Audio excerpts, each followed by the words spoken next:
अस्सलाम वालेकुम everyone, welcome back to Backbenchers Academy. अच्छा, अभी हम करेंगे हमारा ये jaundice. Jaundice is nothing but the yellowish discoloration of skin and sclera. जब भी आपकी बॉडी के अंदर बिलिरुबिन का लेवल बढ़ेगा तो ये क्या करेगा, आपको वहाँ पे हो जाएगा डेपोजिट स्किन के अंदर, और उसके बाद आपको वहाँ पे स्क्लेरा के अंदर। अच्छा, उसके बाद जब ये डेपोजिट हो जाएगा तो स्किन और स्क्लेरा हो जाएगी आपको वहाँ पे येलो कलर की। इसको हम क्या कहेंगे, आपको आपके वहाँ पे जॉन्डस। अच्छा, इसके अंदर मैंने आपको वहाँ पे ना लास्ट में ये जॉन्डस करवा भी दिया हुआ है। अच्छा, थोड़ा सा इसको ना यहाँ पे आपको रिवाइज करवा देता हूँ। आपके वहाँ पे बिलिरुबिन जो है ये आपको वहाँ पे बनती कैसे है, आपकी जो ओल्ड आरबीसीज है उसकी होती है ब्रेकडाउन, और वहाँ से बनती है आपको वहाँ पे unconjugated bilirubin. Unconjugated bilirubin travel करती हुई जाती है आपको वहाँ पे लिवर के पास, वहाँ पे इसकी होती है अपटेक। अपटेक के बाद लिवर इसकी करवाता है कॉन्जुगेशन और आपकी हो जाती है कॉन्जुगेटेड बिलिरुबिन। कॉन्जुगेटेड अब आपके वहाँ पे क्या करेगी, आपको वहाँ पे चलेगी बाइल डक्ट के अंदर। अच्छा, बाइल डक्ट के अंदर ये आपको वहाँ पे ट्रैवल करती हुई जाएगी आपके वहाँ पे गट के पास। अच्छा, यहाँ से एक और चीज़ आपने यहाँ पे देखनी है, इधर से आपकी आ रही होती है आपके वहाँ पे पैंक्रियाज जो है उसकी सिक्रीशन आ रही होती है आपके वहाँ पे होती है पैंक्रियाटिक डक्ट, और ये दोनों आपके वहाँ पे एम्प्यूला ऑफ बैटर जो है वहाँ पे आपकी ये स्क्रीट हो रहे होते हैं। अच्छा, उसके बाद ये आपके वहाँ पे चली जाइए आपके वहाँ पे गट के पास। अच्छा, गट से अब क्या होगा, इसका मेजर जो पोर्शन है वो आपका जाएगा फीसिस के अंदर। फीसिस के अंदर जो फीसिस का कलर होगा वो आपका वहाँ पे कौन देगा, आपको वहाँ पे बिलिरुबिन देगी। अच्छा, उसके बाद इसका जो स्मॉल पोर्शन होगा वो आपका दोबारा से चलेगा इसके अंदर, आपको वहाँ पे इंटेरोहिपैटिक सर्कुलेशन, दोबारा से इसकी जो है दोबारा से इसकी रीअब्जॉर्प्शन होगी, और ये आपको वहाँ पे दोबारा से जाएगा आपको वहाँ पे लिवर के पास। अच्छा, उसके बाद इसमें क्या होगा, इसका कुछ पोर्शन जो है आपको वहाँ पे लिवर के अंदर जो आपको वहाँ पे जा रहा है आपको वहाँ पे इंटेरोहिपैटिक सर्कुलेशन के अंदर। अच्छा, ये क्या करेगा, इसका कुछ पोर्शन आपको वहाँ पे जाएगा किडनीज के पास, और वहाँ से जो किडनीज के अंदर आपको वहाँ पे यूरिन बन रहा है, यूरिन के अंदर जो येलो कलर होगा वो आपको वहाँ पे कौन देगा, आपको वहाँ पे ये बिलिरुबिन दे रही होगी। अच्छा, ये तो हो गया आपको वहाँ पे बिलिरुबिन बन कैसे रही है। अच्छा, अगर आपके वहाँ पे कोई भी प्रॉब्लम हो जाए, फॉर एग्जाम्पल आपको वहाँ पे आरबीसीज जो है इसकी ब्रेकडाउन ज्यादा हो जाए, तब भी क्या होगा, आपको वहाँ पे बिलिरुबिन जो है उसके अंदर आपको वहाँ पे उसका लेवल आपको वहाँ पे ज्यादा होना शुरू हो जाएगा, डेपोजिट होकर वो करवा देगा आपको वहाँ पे जॉन्डस। तो सबसे पहले हो गया आपको वहाँ पे हिमोलिसिस। हिमोलिसिस क्या करवाएगी, आपको वहाँ पे बिलिरुबिन का जो लेवल है उसको ये बढ़ा देगी। अच्छा, उसके अलावा अगर आपको वहाँ पे जो लिवर है उसके अंदर कोई डिजीज हो जाए, अब उसमें क्या होगा, अनकॉन्जुगेटेड बिलिरुबिन जो आपको वहाँ पे कन्वर्ट नहीं होगी आपको वहाँ पे कॉन्जुगेटेड बिलिरुबिन में। अच्छा, अगर फॉर एग्जाम्पल आपके जो लिवर के सेल्स हैं वो आपको वहाँ पे डैमेज हैं, अच्छा डैमेज में आपके जो सेल्स डैमेज होंगे वो क्या करेंगे, इसके वहाँ पे कॉन्जुगेशन नहीं करवाएंगे, तो इस केस में क्या होगा, आपको वहाँ पे अनकॉन्जुगेटेड बिलिरुबिन जो है वो आपको वहाँ पे वो बढ़नी शुरू हो जाएगी। अच्छा, उसके बाद अगर कुछ आपके वहाँ पे सेल्स ठीक हैं लेकिन वो क्या करेंगे, उसके वहाँ पे उसकी जो है ना ये अपटेक करवा देंगे। अपटेक के बाद आपके वहाँ पे बन जाएगी कॉन्जुगेटेड बिलिरुबिन। लेकिन अब क्या होगा, ये जो आपके वहाँ पे कॉन्जुगेटेड बिलिरुबिन होगी आपको वहाँ पे स्क्रीड नहीं हो रही होगी, क्योंकि आपको वहाँ पे लिवर जो है आपको वहाँ पे डैमेज है, हिपैटोमेगैली हुई पड़ी है। अब उस केस में क्या होगा, आपको वहाँ पे ये कॉन्जुगेटेड बिलिरुबिन जो है ये भी आपको वहाँ पे बढ़नी शुरू हो जाएगी। अच्छा, लिवर के केस में क्या होगा, आपको वहाँ पे अनकॉन्जुगेटेड और उसके बाद आपको वहाँ पे कॉन्जुगेटेड जो है ये दोनों आपके वहाँ पे बढ़नी शुरू हो जाएंगी। अच्छा, इस केस में क्या होगा, लिवर की डिजीज होगी, उसमें क्या हो जाएगा, आपको वहाँ पे बिलिरुबिन का लेवल बढ़ना शुरू हो जाएगा और ये आपको वहाँ पे जॉन्डिस करवा देगा। अच्छा, उसके अलावा अगर आपके वहाँ पे हो जाए ऑब्स्ट्रक्शन, फॉर एग्जाम्पल आपको वहाँ पे ये जो बाइल डक्ट है इसके अंदर आपको वहाँ पे ऑब्स्ट्रक्शन हो जाए।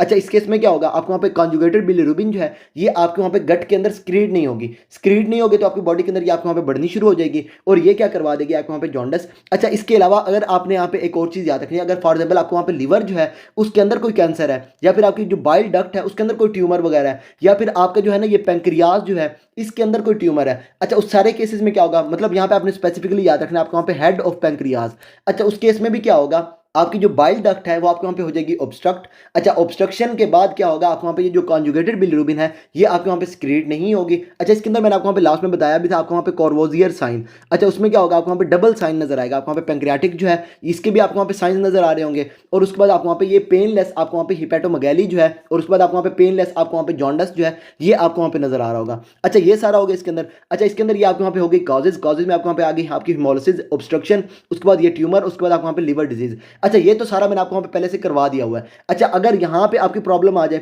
आपके अनकॉन्जुगेटेड बिलिरुबिन जो है ये आपकी कॉन्जुगेटेड के अंदर कन्वर्ट ना हो, तब आपकी हो जाएगी अनकॉन्जुगेटेड हाइपरबिलिरुबिनीमिया, और इस केस में आपको वहाँ पे हिमोलिसिस हो सकती है, क्रिगलर नजार सिंड्रोम, गिलबर्ट सिंड्रोम, या फिर आपके वहाँ पे कोई भी बिनाइन कंडीशन, इसमें मैं आपको वहाँ पे बाद में बता भी देता हूँ। अच्छा, उसके बाद जो है ना, अगर आपके वहाँ पे अनकॉन्जुगेटेड जो है ये आपके वहाँ पे कॉन्जुगेटेड के अंदर कन्वर्ट हो गए, लेकिन अब कॉन्जुगेटेड जो है आपके वहाँ पे बॉडी से स्क्रीड नहीं हो रही, तो इस केस में क्या हो जाएगा, आपको वहाँ पे कॉन्जुगेटेड हाइपरबिलिरुबिनीमिया। अच्छा, अगर ये जो है आपको वहाँ पे कॉन्जुगेटेड हाइपरबिलिरुबिनीमिया होगा, इस केस में क्या होगा, आपको वहाँ पे बाइल डक्ट जो है उसके अंदर कोई ऑब्स्ट्रक्शन होगी, या फिर आपकी जो पैंक्रियाटिक डक्ट है उसके अंदर कोई प्रॉब्लम होगी, तो इस सारे केसेस में क्या होगा, आपको वहाँ पे कॉन्जुगेटेड हाइपरबिलिरुबिनीमिया जो है ये आपको वहाँ पे मिलेगा। अच्छा, उसके बाद अगर आपके जो लिवर के सेल्स हैं वो आपके अगर डैमेज हो रहे हैं, तो उस केस में क्या मिलेगा, आपको वहाँ पे मिक्स्ड हाइपरबिलिरुबिनीमिया, आपको वहाँ पे डायरेक्ट और उसके बाद आपको वहाँ पे इनडायरेक्ट, मतलब आपके वहाँ पे कॉन्जुगेटेड और उसके बाद आपको वहाँ पे अनकॉन्जुगेटेड जो है ये दोनों आपके वहाँ पे बढ़नी शुरू हो जाएंगी। अच्छा, ये सारा तो आपको वहाँ पे पहले से पता है, लेकिन अब इस वीडियो के अंदर हम क्या करेंगे, हम यहाँ पे देखेंगे अगर आपके पास एक पेशेंट आ रहा है, आप वहाँ पे जॉन्डिस के साथ, तो आपको कैसे पता चलेगा, आपको वहाँ पे लैब से आपके पेशेंट जो है इसके अंदर, या आपको वहाँ पे हिमोलिसिस है, या फिर आपका जो पेशेंट है उसके अंदर कोई ऑब्स्ट्रक्शन है, या फिर पेशेंट जो है इसके अंदर ये लिवर डिजीज है। तो बेसिकली यहाँ पे हम देखेंगे हमारे पास अगर एक पेशेंट आ रहा है जॉन्डिस के साथ, तो आप उसको फर्दर अप्रोच कैसे करेंगे, अप्रोच टू जॉन्डिस यहाँ पे हम वो देखेंगे। अच्छा, ये सारा तो यहाँ पे लिखा हुआ हमारी फर्स्ट एड के अंदर। अच्छा, अभी मैंने यहाँ पे ना कुछ नोट्स बनाए हुए हैं, वहाँ पे हम देखेंगे हमारी अप्रोच टू जॉन्डिस, आप फर्दर कैसे इसको अप्रोच करेंगे। उसके बाद कोई चीज़ रहती हुई तो यहाँ पे हम आ जाएंगे। अच्छा जी, ये आ गए यहाँ पे हमारे ये जॉन्डस। अच्छा, जॉन्डस में जो आपने सबसे पहली चीज़ याद रखनी है वो ये कि जॉन्डस जो है वो आपको वहाँ पे होता है ये clinical sign. Jaundice is not a pathology, मतलब ये आपको वहाँ पे ना ये डिजीज आपकी जॉन्डस नहीं है, जॉन्डस आपका एक क्लिनिकल साइन है जो आपको वहाँ पे बता रहा है, जो आपके पास पेशेंट आ रहा है उसकी बॉडी के अंदर कोई ऐसी डिजीज़ है जिसके अंदर क्या हो रहा है, उसकी बॉडी के अंदर बिलिरुबिन का लेवल बढ़ रहा है। अच्छा, उसके बाद ये जो आपको वहाँ पे बढ़ेगा तो ये क्या करेगा, हो जाएगा डेपोजिट आपकी स्किन के अंदर, स्क्लेरा के अंदर, और स्किन और स्क्लेरा के अंदर डेपोजिट होने के बाद इसकी करवा देगा येलोइश डिस्कलरेशन। अच्छा, इसके बाद आपने एक चीज़ याद रखनी है कि ये जो पेशेंट है आपको वहाँ पे जो आपके पास आ रहा है, या फिर आपकी कोई भी नॉर्मल अगर बात की जाए तो नॉर्मली आपके वहाँ पे जो टोटल सीरम बिलिरुबिन है वो आपकी होती है लेस देन 1 मिलीग्राम से 1.2 मिलीग्राम पर डेसीलीटर। जब भी आपका जो पेशेंट है उसके अंदर ये 1.2 मिलीग्राम पर डेसीलीटर से ज़्यादा हो जाएगी तो इसको हम कहेंगे आप वहाँ पे हाइपर बिलिरुबिनीमिया। और हाइपर बिलिरुबिनीमिया क्या करवाएगी पेशेंट के अंदर, जॉन्डस। अच्छा, कुछ बुक्स कहती हैं आपको वहाँ पे 2 मिलीग्राम पर डेसीलीटर पे आपको वहाँ पे मिलेगी, मोर देन 2 मिलीग्राम पर डेसीलीटर जब आपको वहाँ पे आपकी हो जाएगी ना ये आपकी बिलिरुबिन, तब आपका जो पेशेंट है उसके अंदर आपको वहाँ पे जॉन्डस मिलेगा। कुछ कहती हैं आपको वहाँ पे मोर देन 3 मिलीग्राम पर डेसीलीटर जो है जब आपके पेशेंट के अंदर हो जाएगी तब आपको वहाँ पे जॉन्डस मिलेगा।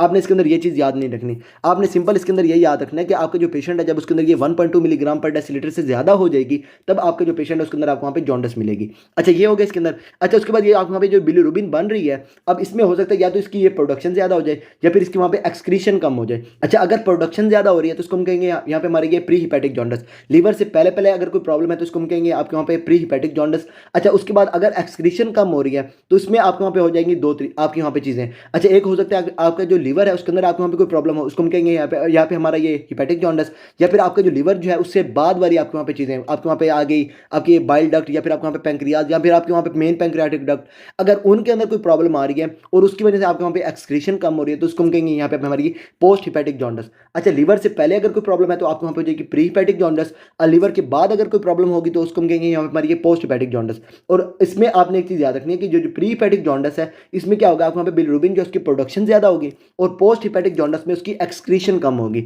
अच्छा, इसके बाद आपने एक चीज़ याद रखनी है, ये जो आपका पेशेंट जो आपके पास आ रहा है प्री हिपैटिक जॉन्डस के साथ, इसमें आपको वहाँ पे क्या मिलेगा, आपको वहाँ पे जॉन्डस मिलेगा और साथ साथ आपका जो पेशेंट है उसके अंदर आपको वहाँ पे सीबीसी के अंदर आपको वहाँ पे एनीमिया मिलेगा। अच्छा, उसके बाद यहाँ पे आपकी कॉजेज में आ सकती है, यहाँ पे आपका जो पेशेंट है उसके अंदर आपको वहाँ पे हिमोलिसिस मिल सकता है, हिमोलिसिस में आपकी आ जाएगी थैलेसीमिया पेशेंट के अंदर हो सकता है, या फिर आपके जो पेशेंट है उसके अंदर हो सकता है sickle cell anaemia, erythroblastosis fetalis हो सकता है पेशेंट के अंदर, G6PD डेफिशिएंसी हो सकती है, या फिर आपके जो पेशेंट है उसके अंदर हो सकते हैं यहाँ पे हमारी ये ऑटो इम्यून हिमोलिसिस। अच्छा, इसके अलावा आपके वहाँ पे जो कुछ ड्रग्स हैं वो भी आपके वहाँ पे जो है ना ये प्री हिपैटिक जॉन्डस करवाती हैं। उसके अंदर आपने यहाँ पे याद रखना है आपकी एंटी मलेरियल ड्रग्स, और उसके बाद आपको वहाँ पे डेप्सोन, ये दोनों क्या करवाएंगे पेशेंट के अंदर प्री हिपैटिक जॉन्डस करवाएंगे। और ये क्या करवाएंगे पेशेंट, जब आप उसकी लैब्स देखेंगे तो आपको वहाँ पे मिलेगी जॉन्डस और साथ साथ आपको वहाँ पे मिलेगा अनीमिया। अच्छा, यहाँ पे एक और चीज़ आपने यहाँ पे याद रखनी है, जब आपका जो पेशेंट है उसके अंदर ये प्री हिपैटिक जॉन्डस होगी तो उस केस में आपकी बढ़ेगी अनकॉन्जुगेटेड बिलिरुबिन। अच्छा, अनकॉन्जुगेटेड बिलिरुबिन अगर बढ़ी हुई है तो इसके अंदर क्या होगा, आपका जो पेशेंट है उसके अंदर क्या होगा,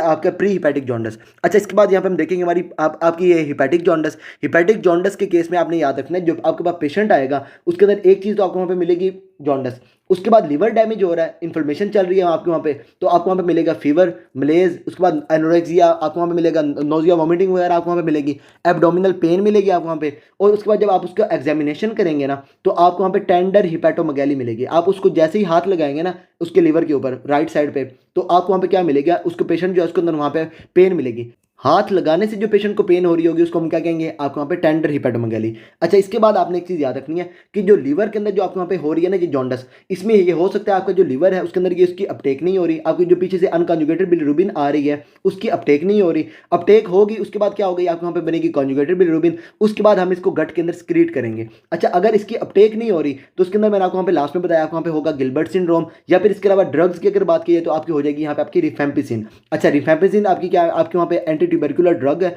और ये भी क्या करवाती है आपको वहाँ पे ये जो है ना आपकी प्री हिपैटिक जॉन्डस जो है पेशेंट के अंदर वो करवा रही होती है। अच्छा उसके बाद जब हम यहाँ पे बात करेंगे आप वहाँ पे आपकी इम्पेयर्ड कॉन्जुगेशन में, अच्छा इसमें क्या होगा, आपका जो पेशेंट है उसके अंदर ये जो आपके अनकॉन्जुगेटेड बिलिरुबिन है उसकी ये जो है ना अपटेक हो गई है, लेकिन अब लीवर के अंदर कोई ऐसी डिजीज है जिसकी वजह से उसकी ये कॉन्जुगेशन नहीं हो रही, आपके वहाँ पे कॉन्जुगेटेड बिलिरुबिन नहीं बन रही। अच्छा इस केस में आपने एक चीज़ याद रखनी है, आपको वहाँ पे होगा गिलबर्ट सिंड्रोम, क्रिगलर नजार सिंड्रोम, या फिर इसके अलावा आपको वहाँ पे आ जाएगा क्लोरामफेनिकोल। अच्छा एक और चीज़ आपको मैं यहाँ पे अभी पहले से बता रहा हूँ, वो ये कि आपके यहाँ पे जो ना ये जो गिलबर्ट सिंड्रोम है, गिलबर्ट सिंड्रोम के केस में आपको वहाँ पे ये जो अपटेक होती है वो भी आपको वहाँ पे कम हुई होती है, और साथ साथ आपको वहाँ पे मिलती है इम्पेयर्ड कॉन्जुगेशन। अच्छा जो हमने फर्स्ट एड पे देखा था ना, आपको वहाँ पे मिला था आपको वहाँ पे मिलेगी इम्पेयर्ड कॉन्जुगेशन, लेकिन मैंने कुछ बुक्स देखी हैं जिसके अंदर आपको वहाँ पे ये मिलेगा आपकी जो है ना ये डिक्रीज अपटेक, अपटेक कम है, या फिर उसके अलावा जो है ना इसके अंदर डिक्रीज जो है क्या कहते हैं इसको, हमारी ये कॉन्जुगेशन इम्पेयर्ड कॉन्जुगेशन है, तो ये आपका क्या हो जाएगा यहाँ पे आपका गिलबर्ट सिंड्रोम। उसके बाद इसके अंदर ये आपका आ जाएगा क्रिगलर नजार सिंड्रोम। अच्छा उसके बाद अगर पेशेंट जो है उसके अंदर उसने लिया है आपके वहाँ पे क्लोरामफेनिकोल। अच्छा क्लोरामफेनिकोल के केस में आपने एक चीज़ याद रखनी है, आपको वहाँ पे करवाता है ए प्लास्टिक एनीमिया, या फिर इसके अलावा जो है ये ग्रे बेबी सिंड्रोम। ए प्लास्टिक एनीमिया के केस में क्या होगा, अगर पेशेंट जो है आपके वहाँ पे प्रेग्नेंट है और प्रेगनेंसी के दौरान उसने क्या किया है, उसने ये क्लोरामफेनिकोल जो है उसने ये उसकी इंटेक की है। अच्छा अब ये क्या करेगी क्लोरामफेनिकोल, ये उसकी बॉडी के अंदर जाएगी, अब वहाँ पे ब्लड के अंदर आई, ब्लड के अंदर ये ट्रैवल करती है आपको वहाँ पे जाएगी प्लेसेंटा के पास, मतलब ये जो है ना आपको वहाँ पे प्लेसेंटा के पास जाएगी, और वहाँ से ये क्या करेगी प्लेसेंटा को क्रॉस करके आपका जो पेशेंट है या फिर आपका जो बेबी होगा, आपकी जो प्रेग्नेंट फीमेल है उसका जो बेबी होगा उसके अंदर ये जाएगी आपको वहाँ पे प्लेसेंटा को क्रॉस करके, और ये क्या करेगी आपको वहाँ पे जो ट्रांसफरेज आपका होता है ना उसको ये क्या कर देगी, इरिवर्सिबली इनहिबिट कर देगी। और इस केस में आपने एक चीज़ याद रखनी है, ये आपका जो बेबी होगा आपको वहाँ पे उसकी डेथ हो जाएगी विद इन 48 आवर्स। अच्छा इसके अंदर ये आपका हो गया यहाँ पे आपका ये ग्रे बेबी सिंड्रोम। अच्छा इसके अलावा आपके वहाँ पे इम्पेयर्ड कॉन्जुगेशन हो सकती है आपके वहाँ पे ये आपकी फिजियोलॉजिकल जॉन्डिस के केस में। अच्छा इस केस में क्या होगा, जब भी आपका जो है ना ये बेबी जब उसकी बर्थ होगी तो उसमें आपको वहाँ पे मिलती है ये फिजियोलॉजिकल जॉन्डिस। मैं आपको ये ना फर्स्ट एड जो है उसके अंदर भी आपको ये बाद में दिखा देता हूँ। अच्छा इसमें आपने एक चीज़ सिंपल याद रखनी है कि आपका जो ट्रांसफरेज है उसका काम क्या होता है, इसने ये जो आपके अनकॉन्जुगेटेड बिलिरुबिन आ रही है इसको इसने कन्वर्ट करवाना होता है इनटू कॉन्जुगेटेड बिलिरुबिन। अच्छा उसके बाद जब आपके ये जो बेबी है जब उसकी बर्थ होती है तो उसकी जो आपकी होती है ना हीमोग्लोबिन फीटल, उसने कन्वर्ट होता है इनटू हीमोग्लोबिन अडल्ट। अच्छा इस केस में क्या होगा, ये जब आपकी होगी ना ये हीमोग्लोबिन फीटल जो है इसकी होगी ब्रेक डाउन, और यहाँ से इसकी होगी ब्रेक डाउन से आपके वहाँ पे बनेगी आपकी ये अनकॉन्जुगेटेड बिलिरुबिन। अच्छा उसके बाद यहाँ पे अनकॉन्जुगेटेड बिलिरुबिन जो है इसको कॉन्जुगेट करवाने के लिए आपको वहाँ पे चाहिए होता है आपको वहाँ पे ट्रांसफरेज। अच्छा अगर यहाँ पे आप बात करेंगे बच्चों की, तो बच्चों में ये जो ट्रांसफरेज होता है इसने होना होता है मैच्योर होने के लिए इसको चाहिए होता है टाइम। अगर आप यहाँ पे बात करेंगे आपको वहाँ पे टर्म बेबी की, मतलब जो बच्चा अपने टाइम पे पैदा हुआ है उस केस में इसने 1 वीक के अंदर इसने मैच्योर हो जाना है। अच्छा अगर आपके पास बेबी आ रहा है उसकी बर्थ हुई है, बर्थ के 1 वीक के अंदर आपके यहाँ पे टर्म बेबी है, तो 1 वीक के अंदर आपको वहाँ पे जॉन्डिस नजर आ सकता है। 1 वीक के बाद जो है अब इसमें क्या होगा, उसके ये बॉडी के अंदर जो है ना ये ट्रांसफरेज जो है ये आपको वहाँ पे हो जाएगा मैच्योर होने के बाद ये क्या करेगा, ये कॉन्जुगेट करवा के इसको बॉडी के अंदर से बाहर निकाल रहा होगा। ये हो गया आपके वहाँ पे टर्म बेबी। अगर आप यहाँ पे बात करेंगे प्री टर्म बेबी की, मतलब जो आपको वहाँ पे टाइम से पहले पैदा हो गया। अच्छा उस केस में क्या होगा, ये जो आपको ट्रांसफरेज होगा इसको चाहिए होंगे आपके 2 वीक्स के बाद ये आपको वहाँ पे होगा ये आपका मैच्योर होने के बाद ये आपको वहाँ पे क्या करवाएगा, कॉन्जुगेट करवा के उसको बॉडी से बाहर निकाल रहा होगा। अच्छा अगर कॉन्जुगेट की बात करेंगे तो 1 वीक लगेगा। उसके बाद अगर आप वहाँ पे बात करेंगे आपकी ये जो है ना सॉरी अगर आप यहाँ पे बात करेंगे आपके वहाँ पे टर्म बेबी की तो 1 वीक लगेगा। उसके बाद अगर ये प्री टर्म की बात करेंगे तो आपको वहाँ पे लगेंगे 2 वीक्स। अच्छा उसके बाद अगर 2 वीक्स के बाद अगर बेबी जो है उसके अंदर आपको वहाँ पे जॉन्डिस नजर आ रहा है तो वो आपको वहाँ पे पैथोलॉजी शो कर रहा है। तो इसके बाद एक चीज़ आ जाती है यहाँ पे हमारी ये ब्रेस्ट मिल्क जॉन्डिस। अच्छा इसमें सिंपल क्या है, अगर बेबी जो है ना वो ब्रेस्ट मिल्क ले रहा है, उसकी फीडिंग हो रही है ब्रेस्ट मिल्क से, उसके बाद बेबी जो है उसके अंदर वहाँ पे हो रही है जॉन्डिस, तो उसको हम क्या कहेंगे यहाँ पे हमारी ये ब्रेस्ट मिल्क जॉन्डिस। इस केस में क्या होता है, आपके जो होता है ना ब्रेस्ट मिल्क के अंदर कुछ प्रोटीन्स होते हैं, वो क्या करते हैं आते हैं बेबी के अंदर, जो उसका होता है ना ये ट्रांसफरेज उसको ये इनहिबिट कर देते हैं, और उसकी वजह से जो बेबी है उसके अंदर वहाँ पे आपको ये जॉन्डिस नजर आ रहा होता है। बाकी ये जो है ना आपके फिजियोलॉजिकल जॉन्डिस के बाद ये जो आपका ये ब्रेस्ट मिल्क जॉन्डिस है ये मैं आपको फर्स्ट एड के अंदर बाद में आपको वहाँ पे दिखा देता हूँ। अच्छा ये सारी होगी यहाँ पे हमारी ये क्या कहते हैं इसको, हमारी ये इम्पेयर्ड कॉन्जुगेशन। अच्छा इसके बाद अगर आपका जो पेशेंट है उसके अंदर ये लिवर के अंदर ही कोई ऐसी प्रॉब्लम है कि आपको वहाँ पे रिलीज नहीं हो रही। अच्छा लिवर के अंदर कोई प्रॉब्लम हो और वहाँ से आपकी ये जो कॉन्जुगेटेड बिलिरुबिन है आपको वहाँ पे स्क्रीट ना हो रही हो तो इसको हम क्या कहेंगे यहाँ पे हमारी ये इंट्राहिपैटिक कोलिस्टेसिस। अच्छा इस केस में आपका हो सकता है आपको वहाँ पे डुबिन जॉनसन सिंड्रोम, रॉटर सिंड्रोम हो सकता है, हेपेटाइटिस हो सकती है पेशेंट के अंदर, और इसके अंदर आपको वहाँ पे हेपेटाइटिस में आ सकते हैं यहाँ पे हमारी ये वायरल हेपेटाइटिस, उसके बाद अल्कोहलिक हेपेटाइटिस, या फिर आपको वहाँ पे auto immune hepatitis hepatitis, congestive hepatitis या फिर आपके वहाँ पे इडियोपैथिक हेपेटाइटिस। अच्छा, इसके बाद अगर ड्रग्स की बात की जाए तो ड्रग्स में आपने यहाँ पे याद रखना है पैरासीटामोल, उसके बाद आपको वहाँ पे आइसोनियाजाइड, रिफेम्पिसिन। अच्छा, रिफेम्पिसिन मैंने आपको वहाँ पे पहले भी बताई है। रिफेम्पिसिन क्या करवाती है आपके वहाँ पे ना, अपटेक जो है उसको ये कम करवाती है, साथ साथ ये क्या करवाती है, अपटेक को कम करवाने के बाद ये क्या करती है, इसकी सिक्रीशन जो है उसको भी ये कम करवा रही होती है। अच्छा, ये रिफेम्पिसिन हो गई। इसके बाद ये आपके वहाँ पे हो गई पाराजिनामाइड, हेलोथेन हो गई। इसके बाद ये आपके वहाँ पे हो गई वेलप्रोइक एसिड, स्टैटिन्स आपके वहाँ पे हो गई, जो आपके वहाँ पे आप यूज़ कर रहे होते हैं, आपके वहाँ पे क्या कहते हैं इसको, हमारी ये जो कोलेस्ट्रॉल होती है उसको कम करने के लिए स्टैटिन्स हो गई। इसके बाद ये सल्फोनाइल यूरियाज। अच्छा, एटीटीज में आपने यहाँ पे याद रखना है रिफेम्पिसिन आ गई, इसके अंदर आपकी एंटी ट्यूबरकुलर ड्रग्स जो है इसके अंदर ये रिफेम्पिसिन, उसके बाद आइसोनियाजाइड और उसके बाद ये पायराजिनामाइड जो है, ये तीनों क्या करवाएंगे पेशेंट के अंदर, जॉन्डिस करवा रही होंगी। बाद में जब हम ये देखेंगे ना हमारी ये एंटी ट्यूबरकुलर ड्रग्स, उसके अंदर साइड इफेक्ट के अंदर भी आपको वहाँ पे मिल रहा होगा कि आपके आइसोनियाजाइड, रिफेम्पिसिन, उसके बाद ये पायराजिनामाइड जो है, ये तीनों क्या करवाती हैं पेशेंट के अंदर, हेपेटाइटिस करवाती हैं। हेपेटाइटिस करवा के ये क्या करवाएंगे पेशेंट के अंदर, जॉन्डिस करवा रही होंगी। अभी आपको यहाँ पे ये भी पता चल गया कि ये आपके जो पेशेंट है उसके अंदर ये जॉन्डिस जो है ये आपको वहाँ पे पेशेंट के अंदर कैसे करवाएंगे, सही हो गया इसके अंदर। अच्छा, इसके बाद ये जो होगी आपको वहाँ पे, मतलब ये आपकी हो गई है ना आपकी हिपैटिक जॉन्डिस। इसके बाद अगर आपके वहाँ पे प्रॉब्लम आ जाए, आपके वहाँ पे आपकी लिवर के बाद एक्स्ट्रा हिपैटिक, मतलब आपको वहाँ पे प्रॉब्लम आ गई, उसको हम क्या कहेंगे, हमारी ये पोस्ट हिपैटिक। अच्छा, इसमें क्या होगा आपको वहाँ पे, इसको इसके अंदर क्या होगा, जब आपको वहाँ पे ये जो सिक्रीशन कम हो जाएगी, इसको हम कहेंगे यहाँ पे हमारी ये एक्स्ट्रा हिपैटिक कोलिस्टेसिस। अच्छा, इस केस में आपने एक चीज़ याद रखनी है, यहाँ पे आपको जो एक स्पेसिफिक चीज़ मिलेगी वो आपकी होगी प्रोराइटस, और साथ आपको वहाँ पे मिलेगा क्ले कलर्ड स्टूल्स, साथ आपको वहाँ पे मिलेंगे ज़ैंथोमास। अच्छा, ये आपको यहाँ पे ना मैंने जो आपको वहाँ पे पहले बताया, आपको वहाँ पे हिपैटिक जॉन्डिस या फिर आपको वहाँ पे प्री हिपैटिक जॉन्डिस, उन तीनों में आपको ये चीज़ें नहीं मिलेंगी। ये आपको कब मिलेंगी, जब आपका जो पेशेंट है उसके अंदर आपकी हो रही है ये एक्स्ट्रा हिपैटिक कोलिस्टेसिस।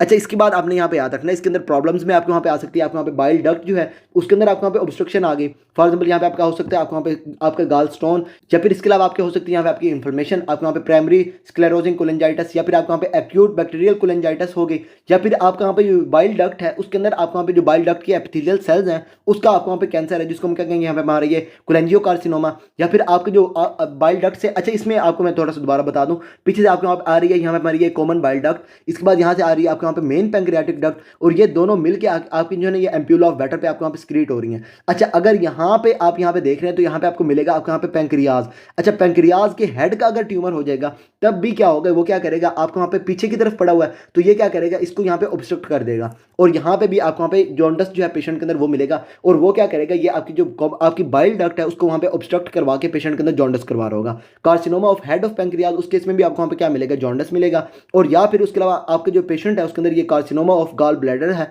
उस केस में भी क्या होगा, पेशेंट के अंदर आपको वहाँ पे जॉन्डिस मिलेगा। और ये सारे क्या करवाएंगे पेशेंट के अंदर, ये बाइल डक्ट जो है उसकी ऑब्स्ट्रक्शन करवा के जॉन्डिस करवा रहे होंगे। अच्छा, इसके बाद अगर यहाँ पे बात करेंगे हमारी ये ड्रग्स की, तो ड्रग्स में आपने यहाँ पे याद रखना स्टीरॉइड्स, कोमोक्सिक्लेव, उसके अलावा आपके यहाँ पे ये फ्यूसिडिक एसिड है, नाइट्रोफिरेंटाइन, उसके बाद हमारी ये क्लोरप्रोमाजीन, उसके बाद हमारी ये प्रोक्लोरप्राजीन, ये सारे ड्रग्स क्या करवाएंगे पेशेंट के अंदर, आपके वहाँ पे करवाएंगे एक्स्ट्रा हिपैटिक कोलिस्टेसिस। उसके बाद ये क्या करवा रही होंगी पेशेंट के अंदर, जॉन्डिस करवा रही होंगी। और उसके बाद आपने एक चीज़ याद रखनी है, इन सारे ड्रग्स जो जब आपका पेशेंट ले रहा होगा, इन सारे ड्रग्स के बाद जो आपका पेशेंट जो उसके अंदर ये जो जॉन्डिस होगा, इसके साथ साथ आपको वहाँ पे मिलेगा क्ले कलर्ड स्टूल्स, साथ आपको वहाँ पे मिलेगी प्रोराइटस, और साथ आपको जो है ना ये ज़ैंथोमास जो है वो आपको वहाँ पे वो मिलेंगे। अच्छा, अगर आपके पास एक पेशेंट आ रहा है जॉन्डिस के साथ, तो सबसे पहले आप वहाँ पे देखेंगे उसकी बिलिरुबिन में आप देखेंगे उसके अंदर बॉडी के अंदर जो है ये कॉन्जुगेटेड बड़ी हुई है, या फिर उसकी बॉडी के अंदर अनकॉन्जुगेटेड बड़ी हुई है। अगर तो उसकी बॉडी के अंदर अनकॉन्जुगेटेड बिलिरुबिन बड़ी हुई है तो उसको हम यहाँ पे कहेंगे हमारी ये अनकॉन्जुगेटेड हाइपर बिलिरुबिनेमिया। अच्छा, इस केस में आपको वहाँ पे लास्ट में बता दिया, आपको जो पेशेंट है उसके अंदर आपको वहाँ पे ये आपकी जो हीमोलिसिस है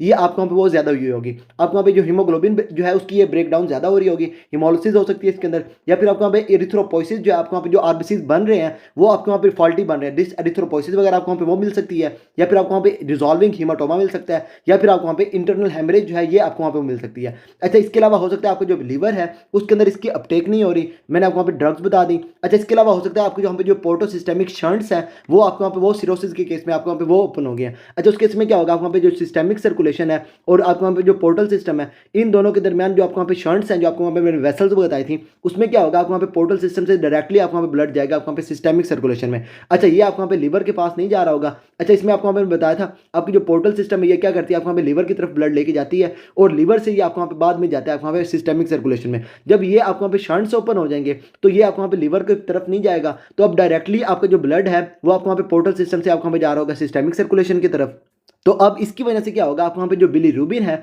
वो डायरेक्टली जो है आपको वहाँ पे लिवर को बाईपास करके सिस्टमिक सर्कुलेशन में जाएगी और वो क्या करवा रही होगी पेशेंट के अंदर, ये जॉन्डिस करवा रही होगी। पोर्टोसिस्टेमिक शंट्स जब आपके वहाँ पे वो ओपन हो जाएंगे तो वो भी पेशेंट के अंदर जॉन्डिस करवा देंगे। या फिर आपका जो पेशेंट है उसके अंदर कोई भी डिफेक्टिव कोई प्रॉब्लम है, मतलब उसकी बॉडी के अंदर ना हेरिडिटरी प्रॉब्लम है, डिफेक्टिव कॉन्जुगेशन जो है वो आपके वहाँ पे वो नहीं हो रही। अच्छा, इसके अंदर हो सकता है पेशेंट के अंदर आपको वहाँ पे न्यूनेटल जॉन्डिस हो सकता है, गिलबर्ट सिंड्रोम हो सकता है, या फिर उसके अलावा आपको वहाँ पे क्रिगलर नजास सिंड्रोम हो सकता है। अच्छा, एक चीज़ मैं आपको वहाँ पे पहले से बता दूं, जब आपके वहाँ पे होंगे नहीं आपके वहाँ पे हेरिडिटरी हाइपरबिलिरुबिनेमियाज, इस सारे के केसेस में आपको वहाँ पे एलएफटीज आपको वहाँ पे जो है ना वो आपको वहाँ पे वो नॉर्मल मिलेंगे, लेकिन आपको वहाँ पे अनकॉन्जुगेटेड बिलिरुबिन आपको वहाँ पे वो ज़्यादा मिलेगी, या फिर आपको वहाँ पे कॉन्जुगेटेड आपको वहाँ पे वो ज़्यादा मिलेगी। अच्छा, अनकॉन्जुगेटेड आपको वहाँ पे इन दोनों के केसेस में आपको वहाँ पे वो ज़्यादा होगी। अच्छा, कॉन्जुगेटेड आपको वहाँ पे कब ज़्यादा होगी वो आपको वहाँ पे बाद में बता देता हूँ। अच्छा, ये चीज़ होगी आपको वहाँ पे जब आपके वहाँ पे बॉडी के अंदर बढ़ेगी अनकॉन्जुगेटेड बिलिरुबिन। अच्छा, अगर बॉडी के अंदर बढ़ रही है कॉन्जुगेटेड बिलिरुबिन, उस केस में क्या हो जाएगा, आपको वहाँ पे आपकी वहाँ पे हो जाएगी ये कॉन्जुगेटेड हाइपरबिलिरुबिनीमिया। कॉन्जुगेटेड हाइपरबिलिरुबिनीमिया के केस में आप वहाँ पे देखेंगे आपका जो पेशेंट है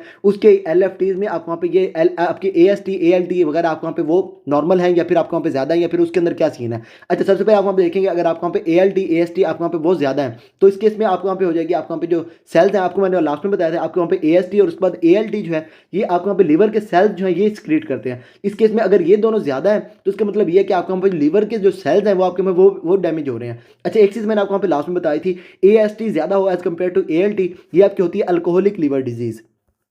अल्कोहलिक हेपेटाइटिस के केस में आपका जो पेशेंट है उसके अंदर आपकी ये एएसटी जो है ये आपकी ज़्यादा होगी एज कम्पेयर टू एएलटी। बाकी हेपेटाइटिस के केस में आपको जो एएलटी है वो आपको वहाँ पे ज़्यादा होगी एज कम्पेयर टू एएसटी। अच्छा, एएसटी जो आपकी ज़्यादा हो एज कम्पेयर टू एएलटी, इसमें आपका हो सकता है पेशेंट जो इसके अंदर आपको वहाँ पे ये एक्यूट लीवर फेलियर जो है आपको वहाँ पे वो मिल रहा हो, या फिर आपको जो पेशेंट उसकी ये जो सिरोसिस है ये उसकी एडवांस करके होगी, उसकी हो जाएगी आपको वहाँ पे डीकम्पनसेटेड आपकी सिरोसिस हो जाए पेशेंट के अंदर, उस केस में भी एएसटी ज़्यादा हो जाएगा एज कम्पेयर टू एएलटी। या फिर उसके अलावा आपको जो पेशेंट है उसके अंदर ये हिपैटोसेलुलर कार्सिनोमा हो तब भी एएसटी ज़्यादा होगा एज कम्पेयर टू एएलटी। अच्छा, बाकी अगर कोई याद ना भी रहे आपने ये अल्कोहलिक लिवर डिजीज जो है ये आपने याद रखनी है एज, जिसमें क्या होगा आपको वहाँ पे एएसटी ज़्यादा होगा एज कम्पेयर टू एएलटी। बाकी कोई भी लीवर की डिजीज होगी उसमें आपके वहाँ पे हेपेटाइटिस ए बी सी, उसके अलावा ये ड्रग्स वगैरह होगी, ऑटो इम्यून हेपेटाइटिस, या फिर आपको वहाँ पे प्राइमरी बिलियरी कोलेंजाइटिस, इन सारे केसेस में आपको वहाँ पे एएलटी ज़्यादा होगा एज कम्पेयर टू एएसटी। अच्छा, पेशेंट के अंदर आपके वहाँ पे ये जो है ये कंजुगेटेड हाइपरबिलिरुबिनीमिया है, इसके बाद ये जो पेशेंट है उसके अंदर ये एएसटी ज़्यादा एज कम्पेयर टू एएलटी, तो इस केस में आपको वहाँ पे ये चीज़ें मिलेंगी। बाद अगर आपके पास पेशेंट आ रहा है उसके अंदर ये क्या है आपको वहाँ पे कॉन्जुगेटेड हाइपरबिलिरुबिनीमिया है,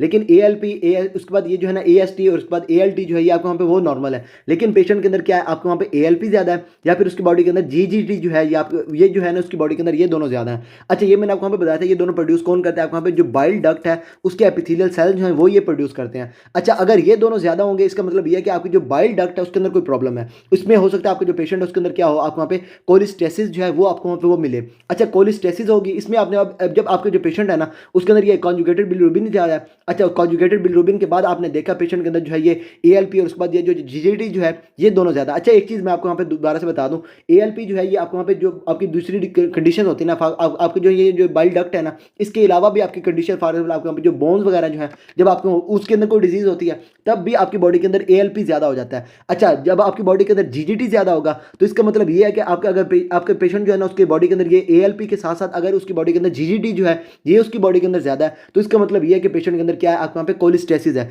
लेकिन अगर खाली एएलपी ज़्यादा है तो इसका मतलब ये है कि कोलिस्टेसिस वाला सीन नहीं है, कोई और डिजीज़ वगैरह भी आपके वहाँ पे हो सकती है। अच्छा, ये अगर आपके वहाँ पे दोनों ज़्यादा है तब आपने क्या करना है पेशेंट का करवाना है अल्ट्रासाउंड। अच्छा, अल्ट्रासाउंड में आप देखेंगे आपके वहाँ पे जो आपकी बाइल डक्ट है वो आपकी या तो हो सकती है नॉर्मल या फिर आपके वहाँ पे हो जाएगी डायलेटेड।